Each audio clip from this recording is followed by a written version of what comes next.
Fala galerinha do Clube da Elétrica, mais um vídeo no nosso canal e no vídeo de hoje eu vou mostrar para vocês o que não pode faltar no teu diagrama unifilar, no teu projeto de energia solar aí, quando você for dar entrada na concessionária, na distribuidora aí da sua região. O que colocar no diagrama é a dúvida de várias pessoas, principalmente de quem está iniciando como projetista e também é dúvida de quem até já trabalha aí já desenvolvendo seus projetos. Tem gente que desenvolve o projeto, mas ainda tem dúvida do que é que bota no diagrama. Então, no vídeo de hoje eu vou te ajudar falando um pouco do que se deve botar no meu diagrama para ter um diagrama como esse, que é um diagrama que a gente chama de diagrama chave mestre, porque já entrou em todas as distribuidoras do Brasil, com exceção da Enel, que hoje tem seu diagrama, que é o diagrama no modelo particular dela, tem o seu próprio diagrama, seu próprio modelo, mas nas outras distribuidoras, esse diagrama que eu vou mostrar para vocês hoje já foi aprovado. Então, vamos lá para o nosso vídeo. Esse é o diagrama chave mestre, esse diagrama ele já foi aprovado aí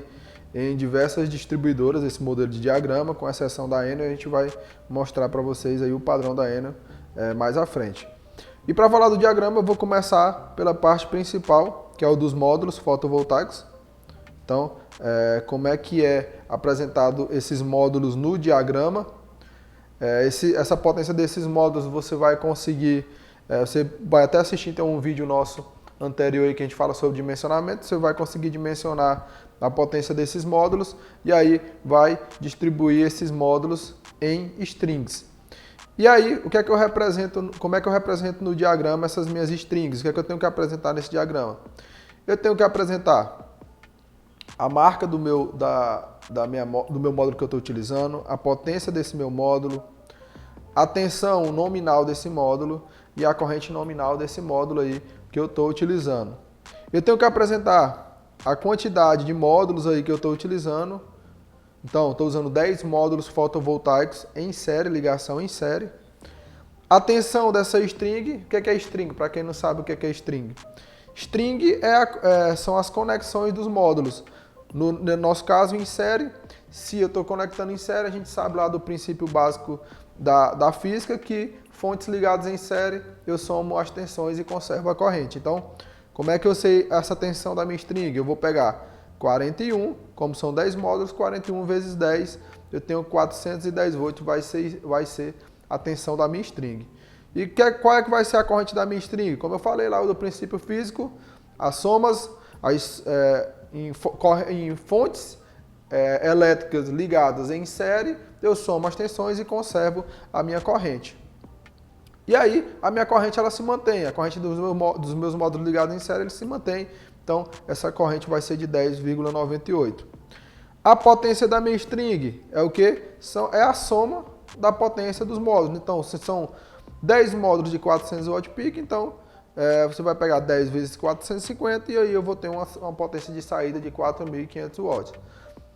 Nessa situação, nesse projeto em específico, são 20 módulos. Então, são 10 módulos em uma string e 10 módulos em outra string. Então, eu represento esses 10 módulos aqui em outra string. Como são strings iguais, eu vou repetir as mesmas informações. Se fosse strings com quantidade de módulos diferente, para cada string e para cada tipo de string, eu ia apresentar os dados referente àquela quantidade de módulos. Outra coisa que eu tenho que apresentar é os cabos de aterramento. Então, eu tenho que especificar o cabo de aterramento que eu vou utilizar para aterrar esses módulos. E também indicar aqui na simbologia de aterramento que esses módulos estão aterrados. Então, eu tenho que indicar isso dentro do meu diagrama. Bom, em cada string, em cada série de módulos ligados, vai sair sempre um positivo e um negativo. Sempre vai, no final da string, ela vai acabar um positivo e um negativo. Então, dentro da minha linha de chamada, eu tenho que apresentar que dessa string vai sair um positivo e um negativo. E tenho que representar aqui as informações desses condutores que estão saindo desses polos positivos e negativos. Nesse caso, está saindo um condutor de 6 milímetros quadrados, um positivo, solar, na cor vermelho, e um condutor de 6 milímetros negativo solar na cor preta. Então, eu represento aqui na minha linha de chamada do meu diagrama unifilar, os condutores que estão saindo dessas strings. Tanto de um lado, nesse caso aqui como são duas strings, como também do outro lado. Daí, vou em direção ao meu inversor. Como eu sei que de uma string vem dois cabos, um positivo e um negativo, e da outra string vem outro cabo positivo e negativo, consequentemente, no inversor aqui vai entrar 4 condutores, 2 positivos e 2 negativos. Então, eu vou apresentar isso na minha linha de chamada. Apresentei isso aqui nas minhas linhas de chamada. E aí, vou também especificar esses condutores que eu estou utilizando. Então, está chegando 2 condutores de 6 milímetros positivos na cor vermelha. Por que 2? Porque vem um de uma string e o outro da outra string. E 2 condutores de 6 milímetros negativo na cor preta, que é o quê? É um negativo de uma string e o negativo da outra string. Então vai entrar 4 condutores, 2 negativos e 2 positivos. Entrou aqui no inversor. Esse inversor, ele para esse projeto, ele tem uma situação específica, ele é um inversor que já vem com as proteções internas. Então, o que é que eu faço num modelo desse de proteção interna? Eu boto uma nota dizendo que esse inversor possui proteções CC, DPS e chave seccionadora de forma interna. Só que eu não deixo de apresentar os dados dessas minhas proteções. Vocês podem ver aqui, observar, que mesmo esse inversor tendo as proteções, não tendo a necessidade de utilizar a string box, mas você também pode utilizar uma string box, caso você veja a necessidade de utilizar uma string box, não tem problema. Mas, por mais que ele tenha essas proteções internas, eu tenho que apresentar aqui também no meu projeto. Então, eu apresentei aqui no meu projeto, botei uma nota dizendo que ele tem as proteções internas, a string box dele é acoplada, e dentro dessa string box acoplada eu tenho um DPS de 3 polos, classe 2, 1000 volts, de 25 kA de corrente nominal e corrente máxima de curto-circuito de 40 kA. Então, aqui eu represento os dados desse meu DPS e também da minha chave seccionadora aí interna a esse inversor, que tem 1000 volts de tensão e 25 A aí de corrente nominal. Eu vou representar aqui também no meu diagrama o aterramento e o condutor e a bitola do condutor de aterramento, que nesse caso eu utilizei 6 milímetros nesse projeto. E aí venho para o inversor. Eu vou apresentar a fabricante do meu inversor, o modelo do meu inversor, as tensões nominais e corrente nominal de saída, a corrente nominal e a tensão nominal de entrada e a potência aí nominal do meu inversor. Então, tudo isso eu apresento aqui no meu projeto, ao lado do inversor, demonstrando aí as características desse inversor. Outra coisa que eu tenho que apresentar também no inversor, tem distribuidoras que não exigem, mas para dar uma riqueza maior de detalhes, eu apresento aqui os relés aí de proteção dos inversores, que são os relés aí que são obrigatórios para que esse inversor ele seja aceito e seja liberado para ser conectado à rede elétrica, à rede da distribuidora. Então, para o inversor ele ser on-grid, ele tem que ter essas proteções, esses relés aí de proteções para atender aí as exigências das ISOs, que são as normas internacionais, e também do Inmetro. Então eu apresento também esses dados do relé, os relés de proteção, para dar uma riqueza maior de detalhes. Beleza, sair do inversor, o que é que sai do inversor? Nesse caso específico, para esse inversor, é um inversor monofásico, um inversor Sungrow de 8.3 kW de potência nominal. Ele é um inversor monofásico, e do inversor monofásico vai sair o quê? Uma fase, um neutro e um terra. Então, eu apresento aqui na minha linha de chamada, ó, o símbolo da fase, que é um tracinho vermelho, o do neutro, que é como se fosse um L em azul, e o Tzinho aqui do terra. E também não posso deixar de especificar aqui os condutores que eu estou utilizando nesse meu projeto. Então, estou utilizando 3 condutores de 6 milímetros, um para fase, um para o neutro e para a terra. Então, esses cabos que estão saindo do inversor, eu estou representando eles com a simbologia, mas também eu vou especificar aqui qual a bitola do condutor e para a quantidade de condutores que eu estou utilizando nesse circuito. Saí do inversor, eu vou para a minha caixa de proteção CA. Mesma coisa, eu tenho que especificar aí os dados das proteções que eu estou utilizando. Então, eu estou utilizando aqui nessa proteção CA um disjuntor CA monofásico de 50 A e 220 volts de tensão nominal. E no DPS eu estou utilizando 2 DPS, que é um para fase e um para neutro.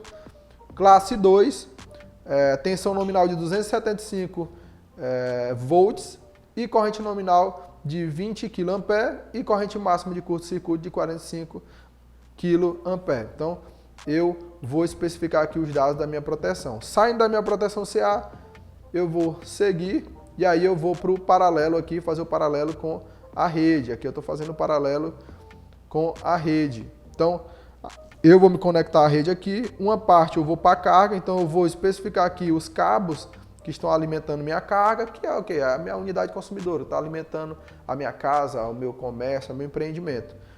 Nesse caso específico, eu estou utilizando 3 condutores de 6 milímetros, fase, neutro e terra. Não esqueçam de sempre especificar aí os condutores que vocês estão utilizando. E aí eu venho para o quadro de cargas. Esse quadro de cargas, na grande maioria das concessionárias, das distribuidoras, não é exigido. Esse quadro de cargas. Porém, em algumas distribuidoras sim. Mas aí, se você quiser dar uma riqueza maior de detalhes, você pode incluir também esse quadro de cargas. E aí eu vou apresentar o quê? A carga instalada da minha residência, da minha unidade consumidora, a demanda dessa unidade consumidora, a corrente dessa unidade consumidora, a corrente exigida dessa unidade consumidora e a tensão nominal aí de fornecimento dessa minha unidade consumidora. Fiz o paralelo com a unidade consumidora, agora eu vou para fazer a conexão com a rede da distribuidora. Então, desse meu ponto, eu utilizei 3 cabos de 6 milímetros, fase, neutro e terra, que é justamente a mesma bitola que é utilizada de saída do inversor. E aí eu venho para o meu padrão de entrada. O que é meu padrão de entrada?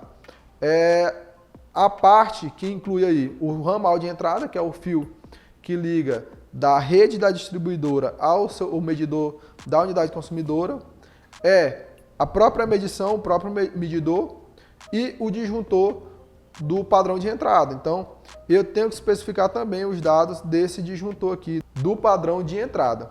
E esses dados aí do disjuntor do padrão de entrada, você encontra na norma aí da tua concessionária. Então, na norma da concessionária, ela vai te apresentar uma tabela onde tu tem os padrões de disjuntores aí para o padrão de entrada.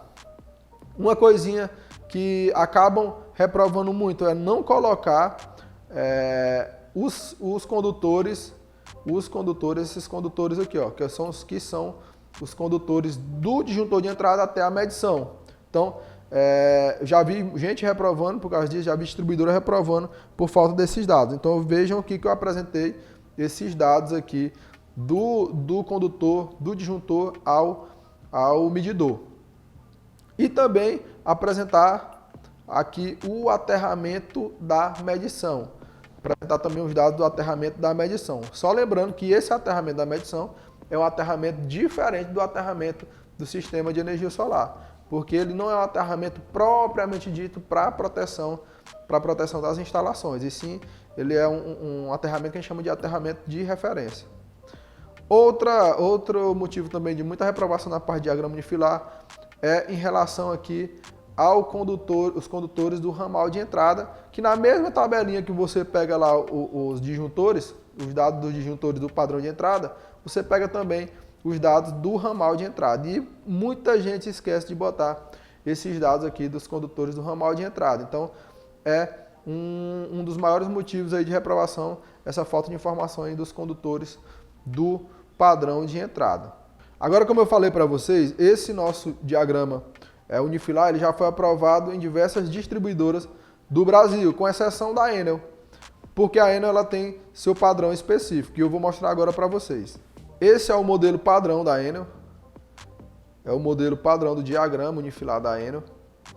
É bem parecido com o que a gente mostrou para vocês, só vai ter umas pequenas diferenças que você tem que se atentar na hora de elaborar esse diagrama.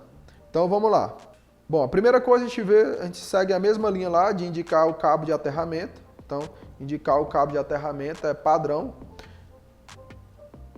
Indicar o módulo, a potência desse módulo. Indicar os dados da string, então a string, o fabricante, o modelo, a potência da string. Vou seguir, então, apresentar os dados das linhas de chamadas, do positivo e negativo, a seção dos cabos, mostrar a bitola aqui dos cabos. Se for mais de um string, representar aqui, repetir. Sempre mostrar a seção dos cabos, saindo das strings. Quadro de proteção CC, apresentar os dados do DPS, os dados das chaves ou dos disjuntores CCs. Então vocês podem observar que sempre segue ali a mesma linha do que a gente apresentou no diagrama anterior. Então, apresentar os dados do inversor, fabricante, potência nominal, modelo.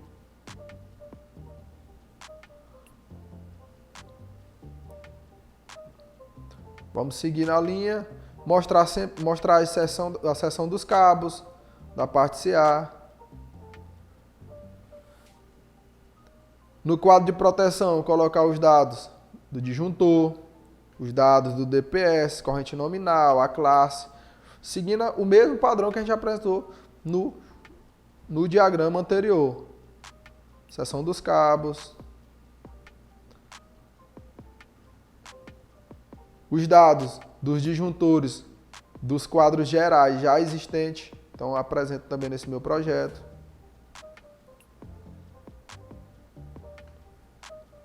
O disjuntor geral lá, que alimenta esses quadros. Os dados do padrão de entrada, do disjuntor do padrão de entrada. E aqui tem uma diferença aqui já no ramal de entrada, que é o que eu falei para vocês, que o ramal de entrada é o condutor que conecta da rede à medição. Então, ele pede para indicar a seção, o material de isolação, a temperatura de operação, classe de tensão e classe de encordamento em todos os cabos CA. E, exemplo, aqui ele dá até o exemplo de como preencher. Então, são 4 condutores de 10 milímetros, de isolação de PVC, 70 graus Celsius, tensão de 600 volts a 1000 volts e classe 2. Então, ele dá o exemplo aqui de como você tem que preencher os dados desse ramal de entrada. E outra diferença também é que eu tenho que colocar o número do poste aí da minha derivação, que é de onde eu vou conectar, que eu conecto minha unidade, eu vou conectar minha unidade consumidora. Outra coisa também que é diferente no diagrama da Enel é que ela exige que coloque aí os dados daquela plaquinha que você coloca na medição. Então ela dá até um modelo aqui, praticamente um Ctrl+C, Ctrl+V. E também ela pede para enviar dentro desse diagrama a situação da unidade consumidora, a planta de situação da unidade consumidora. O que eu posso fazer, que ela aceita tanto via Google Maps ou Google Earth, como também você pode desenhar aqui e locar os pontos. Outro diagrama que vai ser tema de outro vídeo é o diagrama multifilar, ou diagrama elétrico, ou diagrama funcional, vai depender de cada região, cada um tem uma nomenclatura, que é onde eu mostro aqui, que eu mostro o meu sistema de forma mais detalhada, principalmente mostrando de forma mais detalhada as conexões, diferente do diagrama unifilar, onde eu represento todo o meu sistema através de um único filamento. Mas isso é tema para o próximo vídeo. Como eu falei para vocês, esse diagrama que a gente denominou de diagrama chave mestre, porque a gente já conseguiu entrar em todas as distribuidoras do Brasil com ele, conseguiu aprovar projetos em todas as distribuidoras do Brasil, com exceção da Enel, lógico, que tem sua particularidade. Ele vai estar disponível para você aí no link que está na descrição, então você vai ter acesso a esse diagrama que eu mostrei na aula. Então, agradeço por ter ficado com a gente aqui até no final, mas antes de encerrar, clica aí no gostei, se inscreve no nosso canal, ativa o sininho para ter novos conteúdos e até o próximo vídeo.